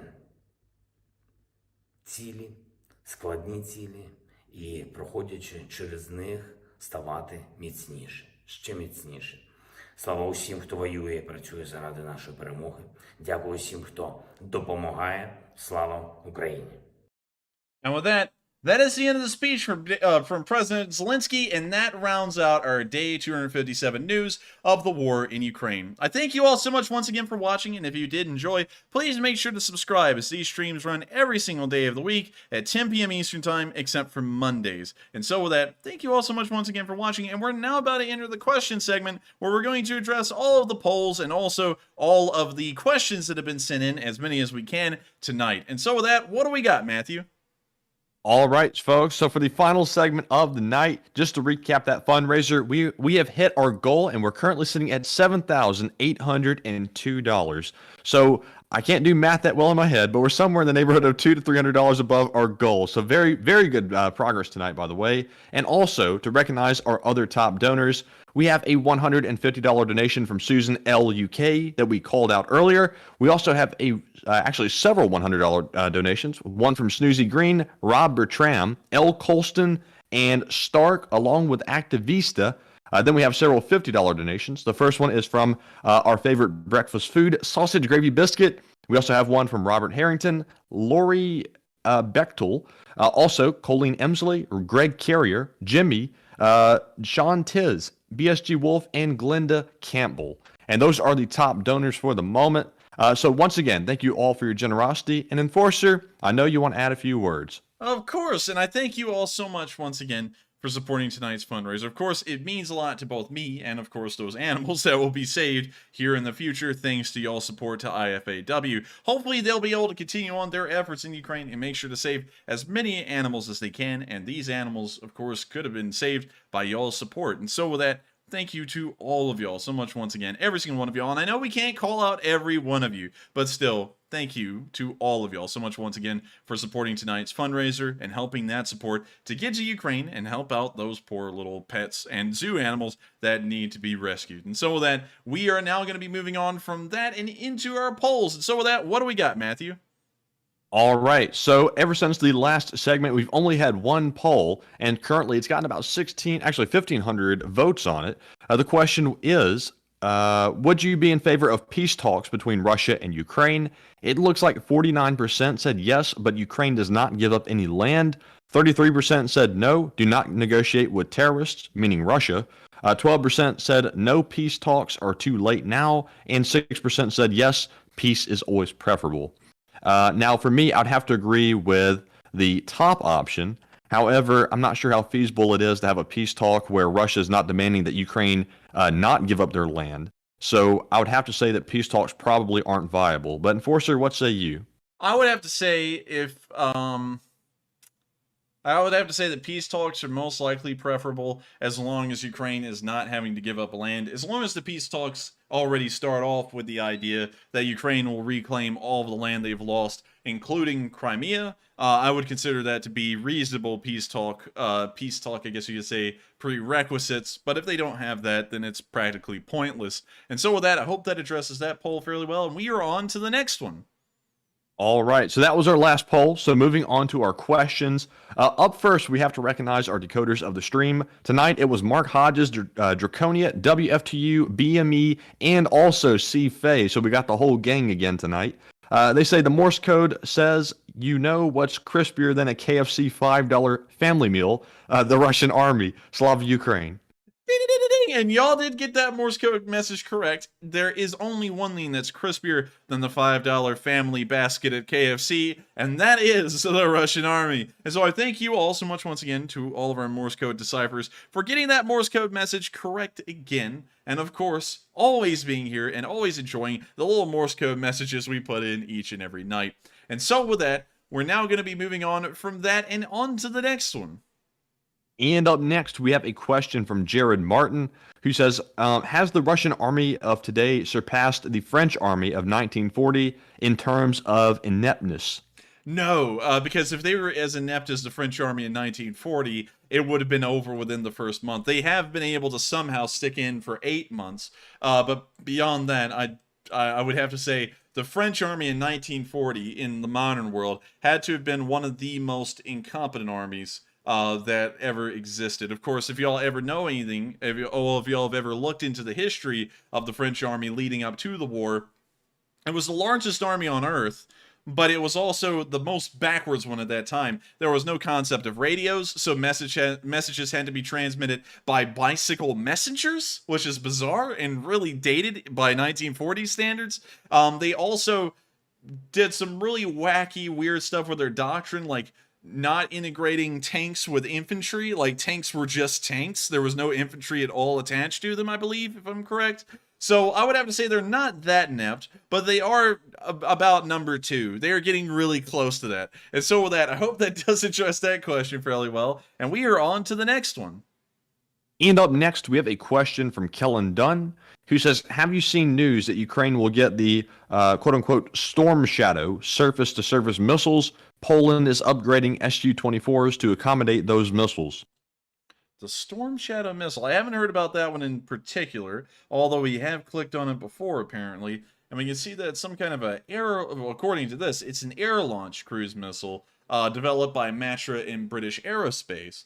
It appears that some of the operators are nationally. It looks like Poland is not on this list, although apparently, I know Poland did start the integration of some Su-24s that are Ukrainian to this system. I don't really know a lot about it.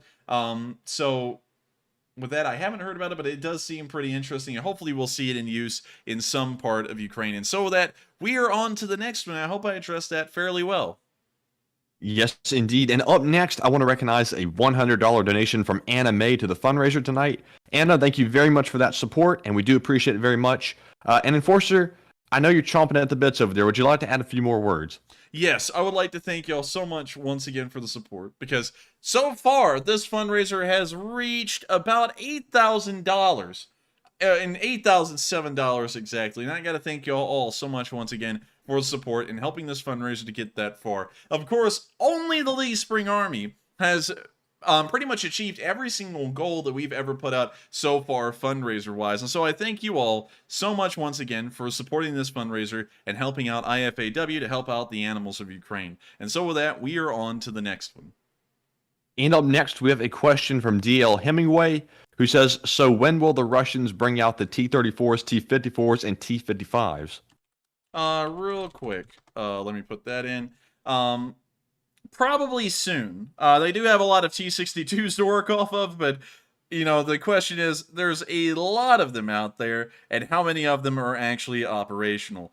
Probably not a lot. So I would have to say the T-55s are probably around the corner. If the war keeps on going for another 4 or 5 months, it probably will most likely be pulled out by that time. And so with that, I hope that addresses that comment fairly well. And real quick, I know that we misreported some information a little bit earlier on in stream, but I would ask that y'all do not talk about politics. Apparently that was a misinterpretation on my end based off of some information I was told earlier, and I just ran with it and I didn't check it. That's why I go through and make the news every single night, make sure to look at everything I'm covering, because whenever I just go and just go off of whatever I'm, being told, sometimes it isn't always up to spec, and sometimes I may not really understand entirely what is going on. So, and also that's real quick to address some people, because, whenever I say I'm tired, some people always say, well, why don't you go and just let someone make the news for you? Well, because if someone makes the news for me, stuff like that might make it in. And then I sit there and I have to go back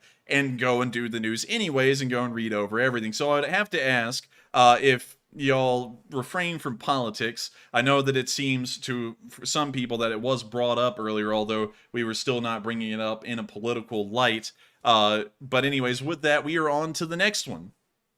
All right, and real quick, just to recognize another donation to the fundraiser, we have a $100 donation from JH. Jay, thank you very much, like always, for that support. And Enforcer, would you like to add a few words on that one? Yes, I would. I would like to thank you so much as well, Jay, for the support. That support helps out a decent bit. And right now, if I can go to my second page, we've gotten out to $8,123, $8,173. Also, thanks to Still Thinking, you threw in $50 to this fundraiser in support to IFAW. And I got to thank y'all so much for y'all's support and helping this thing to keep on running. And so with that, thank y'all so much once again for helping out IFAW and helping this fundraiser to go well beyond its goal at this point. We're now about $600 to $700 over the fundraiser goal. And so with that, we are on to the next one. And thank you to both of y'all so much once again for the support.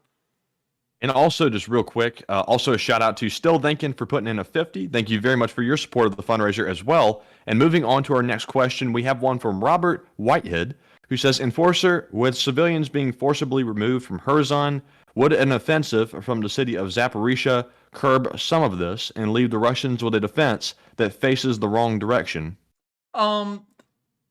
That might be getting into operational security issues, if we were to say that, because if that is correct and accurate, if anyone's watching in particular, we might be giving people ideas, and that is always dangerous to do, but that might help. Not going into that into a lot of detail, but it may. And so with that, I hope that answers the question fairly well, and we are on to the next one.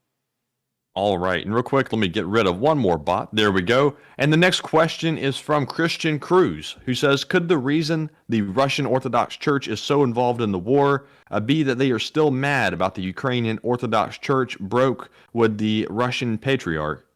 That may be the case, but it also may be the case that the church in Russia kind of, I guess you could say that Putin would be like the head of the Russian Patriarchy of the Eastern Orthodox Church, much like the sovereign of the United Kingdom is the head of the Church of England, or the Anglican Church, whichever one you like to call it. And so that may be the reason why the Russian Patriarchy has largely become a tool of the Russian propaganda machine, but that may also be a pretty good reason why they're doing that as well, considering that they may just be angry that that part of the Eastern Orthodox Church broke away and pretty much have created their own, I guess you could say, group in a way. And so with that, we are on to the next one. I hope I addressed that one fairly well.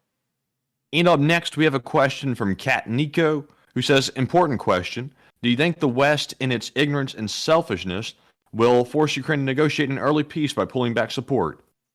Can you reread that one again?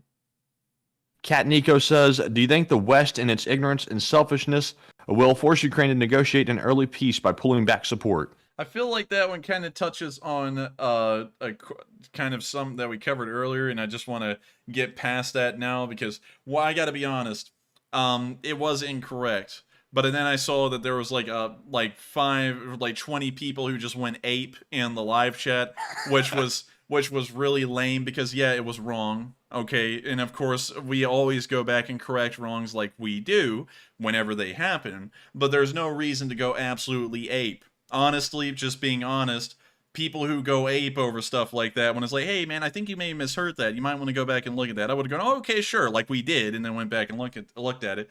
People who get a little bit too vehemently violent over things like that are misspoken, whether it just be a factual misspeaking or something like that, are kind of the reason why things are starting to run a little awry these days, is because people are so violent and ready to just go ape on people over a small error. And of course it was corrected. There was no harm done. That statement didn't unravel the fabric of reality or anything. So with that, we are on to the next one. All right, and up next we have a question from Marco Chavan, who says, did they ever confirm that the drone boats took out that Russian boat last week?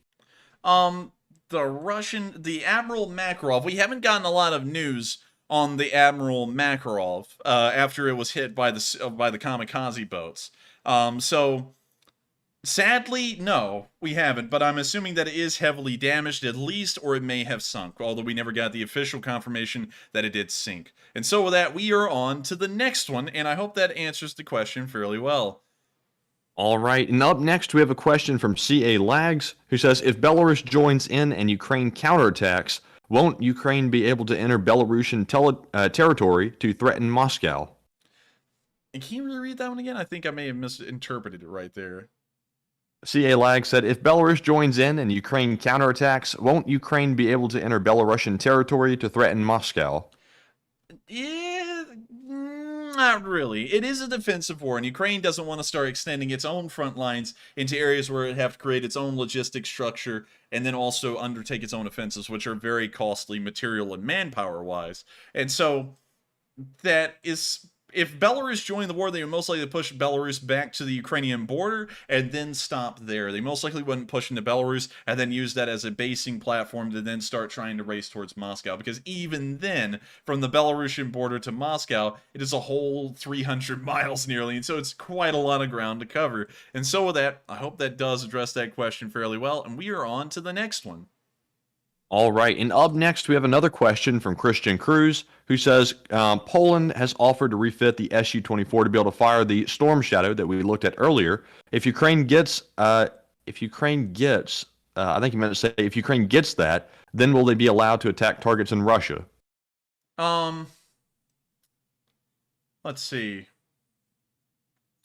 I would have to say, can you reread that one again real quick? Christian said, Poland have offered to refit the Su-24 to be able to fire the Storm Shadow missile that we looked at earlier. If Ukraine gets that, then will they be allowed to attack targets in Russia? I don't think they'd be allowed to attack targets in Russia, but the Storm Shadow could be used to attack targets within occupied territory, and maybe in Russia, but in very limited areas, most likely Rostov-on-Don or Krasnodar. And so with that, I hope that does answer that question fairly well, and we are on to the next one. All right, and up next we have a question from Mech Tactical, who says, here's my question. What does Enforcer think about Kyiv's order to evacuate? Is it too soon, not soon enough, and what is your reaction? My initial reaction to that is that it seems to be a little ambitious. It is a city of around 2.3 million people, and taking them elsewhere is going to be incredibly difficult, and the question is, where will they go? Cities like Zhytomyr and Lviv and Vinnytsia can only take on so many people before they cannot, and they do not have the infrastructure nor the resources to take care of all of these brand new refugees. And so, to be honest, I think that they're kind of stuck there. I mean, they can try and evacuate as many of them as they can and get them to, I guess you could say, more suitable locations, but I just don't see anywhere in Ukraine, even if you spread out all of the citizens of Kyiv across the entirety of the country, where they could be supported. There's just too many of them, and also it just seems like too daunting of a task, especially to divert that much resources and effort in a war. It probably would be more efficient to try and repair the infrastructure if they can. The power grid, though, may be lost, because if I remember correctly, some of Kyiv's power plants were hit directly and practically knocked off the grid. So that part may be out of question, but gas and water could maybe be repaired to where it is operational, so at least there's gas and water, but electricity may not be all too much readily available. And so with that, I hope that answers that question fairly well. Once again, that's just my opinion. It might be wrong. And with that, we are on to the next one. And up next, we have a question from Alex, who says, do you think other countries will start giving military trucks and equipment like China or India? I don't think that the Chinese nor the Indians will be giving the Russians any kind of military equipment whatsoever. So far, we have seen that both countries now, both India and China, have started to go from being slightly sympathetic to Russia to now the Chinese and the Indians are pretty much saying, do not go further, do not continue the war, and they aren't really supporting them at all. And so I don't think the Chinese nor the Indians will be supporting them for that reason. And so with that, I hope that does address that question fairly well, and we are on to the next one. And up next, we have a question from Hoodoo, Texas, who says, show us a picture of Patron, the patron saint of animals in Ukraine. Patron. I can show you all Patron. Patron is a sweet dog. Patron, not the tequila, the dog. Tequila. Tequila. There it is. Look, Patron, dog. That's his occupation. He's dog. Look at that thing. Look at that thing. Petron, the bomb-sniffing dog. A cool dog. I really love that dog. It's a really nice one. And so with that, I hope y'all enjoyed this quick little look at Petron, the bomb-sniffing dog. And with that, we are on to the next one. And up next, we have a question from Craig Harris, who says, do you think the Russian tank have earned the World War II nickname of Ronson's light on the first strike? Yes, I think they have. The Russian tanks seem to have a small problem with burning, and of course, problems with catching on fire inside of a steel armored vehicle filled with explosives is never a great thing to have, so I think they are the Ronson's Lucky Strike cigarettes. And so with that, I hope that does address the joke question fairly well, and we are on to the next one. All right, and it looks like we just have 3 more questions left. So if y'all have a question, feel free to put it in the live chat. But it looks like the next one is from Badger Resistance, who says, Enforcer, do you think NATO countries in Europe need more than 2% GDP to defend themselves or help allies in need? And when will Sweden and Finland officially join NATO? I don't know the exact date when Sweden and Finland will officially join NATO. Hopefully it's soon. It appears that that process is starting to take a decent while. There may be some reasons why it's taking a decent while, but moving on from that, I do believe that a country needs to dedicate more than 2% of its GDP to defense to be, I guess you could say, a viable nation in terms of its military abilities. So I could agree with that completely. And so with that, I hope that does address that question fairly well. And we are on to the next one. All right, and up next we have a question from Smart Lucker, who says, what do you think about the idea that Ukraine takes everything on the left bank back except for Kherson and simply starve out the Russians left garrison the city? It's a decent idea. However, if you do besiege the city and starve the Russians out from inside of it, you're also going to be starving out any civilians that are in there as well. So it does make it a little bit of a tricky situation, because if you starve out the Russian soldiers, the civilians will most likely starve first, and then the soldiers will begin to starve. And so that might not be a great idea from the humanitarian side of things, but from a total war aspect of, you know, civilians are a secondary thing, which is what the Russians would work off of, then yes, that would be a pretty decent idea. But going off of Western doctrine and what the Ukrainians are emphasizing, which is Western doctrine, I would have to say it'd probably be better for them to hurry the battle along and try and clear out Kherson as soon as possible, so that way civilians aren't stuck in a siege and end up starving. And so with that, I hope that does address that question fairly well, and we are on to the next one. All right, and up next we have a question from Robert Harrington, who says, what countries are helping with rehabbing Ukrainian wounded warriors and civilians? A lot of them. It's impossible to give it a complete number because I don't know exactly which countries are, but I have seen the United States, the United Kingdom, Germany, and Poland take on wounded Ukrainian soldiers and also wounded Foreign Legion members and give them medical treatment. Now, that's not an extensive list, and I know that there's probably some countries that are definitely not being mentioned, but I do know that those 4 have provided medical support to Ukrainian volunteers and also Ukrainian soldiers as well. And so with that, I hope that does answer the question fairly well to the best of our knowledge, and with that, we are on to the next one. And up next, we have a question from Thomas, who says, Enforcer, do you think an acceptable and reasonable request from the Russians is that Ukraine will not join NATO, along with Russia returning all lands back to Ukraine? I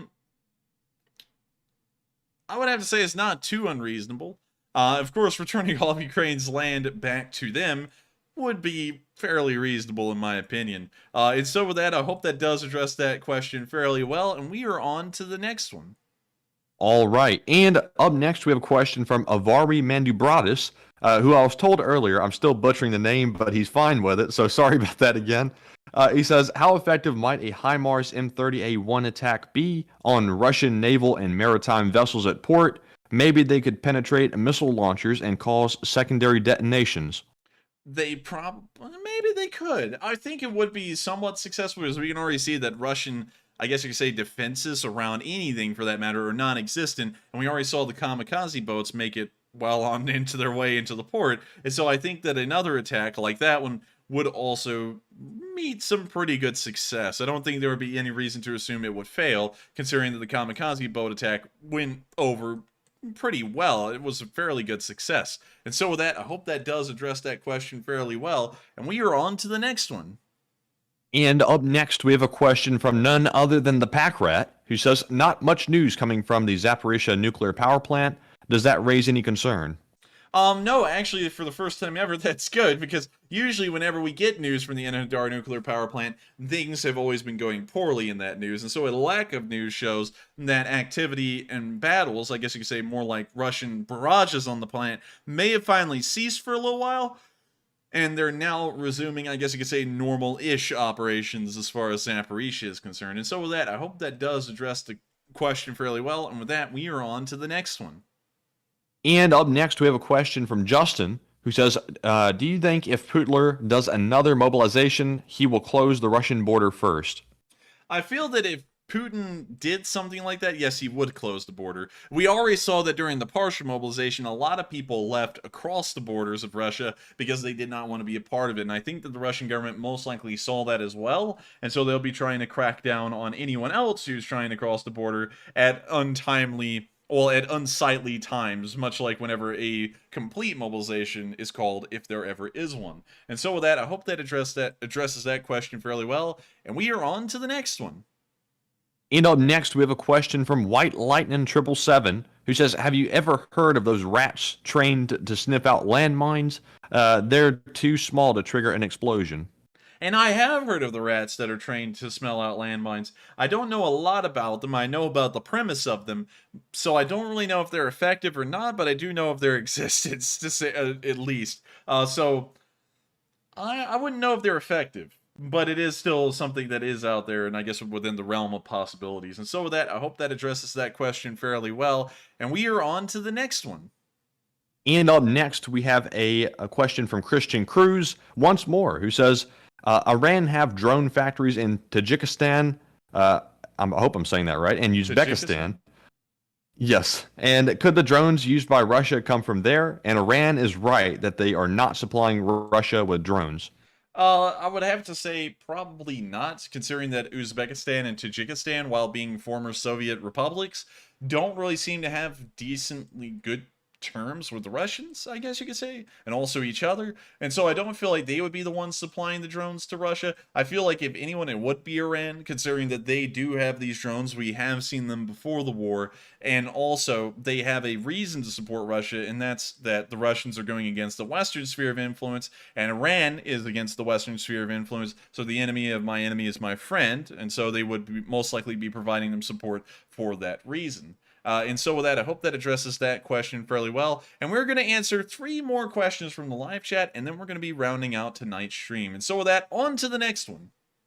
And up next, we have a question from Paul Plonsky, who says, was the threat of blowing the dam above Kherson a bluff, since we've not heard anything more of it?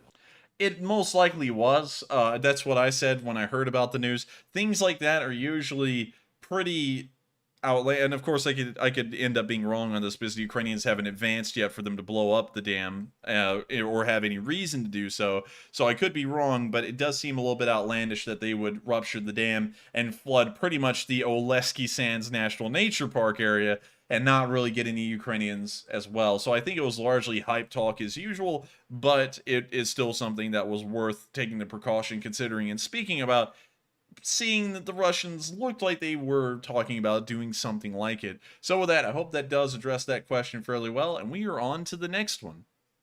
And up next, we have a question from Jethro Bradley, who says, Enforcer, how much do you think Putin is micromanaging the Russian military effort, or do you think it's too depressing for him?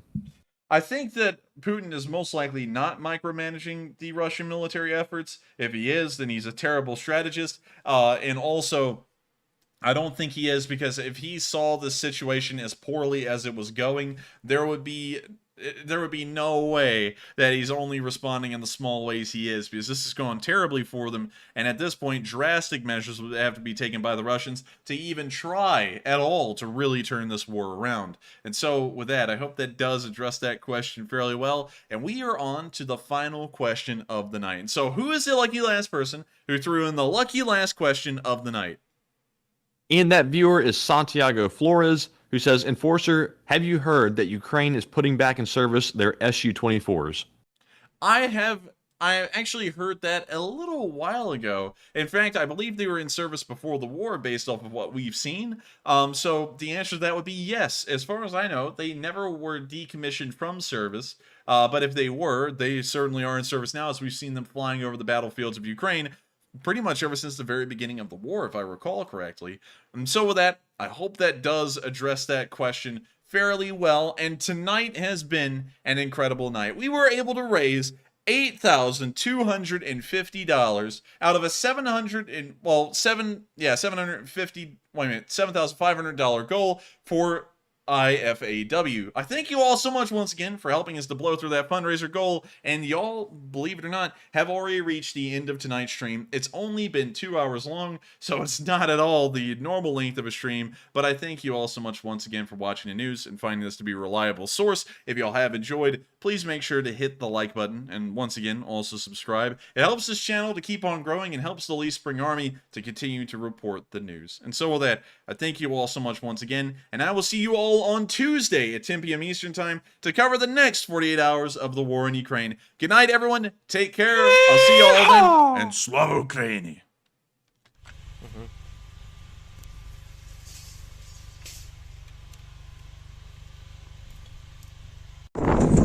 Yes. The Lee Spring Army sends its regards.